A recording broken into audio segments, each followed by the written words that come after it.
Hi there, this is Fixed It. Currently locked in like everybody else. This is an Ubtech Alpha Pro, and these robots come with these limited hands and arms that you can't do an awful lot with. So I decided I'd create some new hands.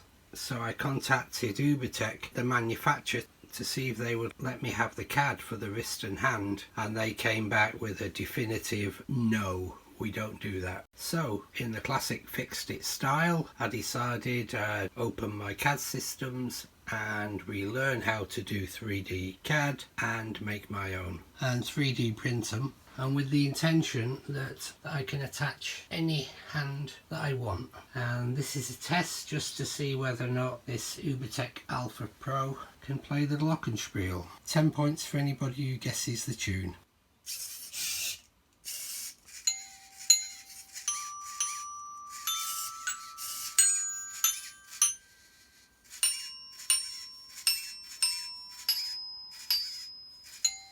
I hope you liked the video. Thanks for watching. Please subscribe. Bye.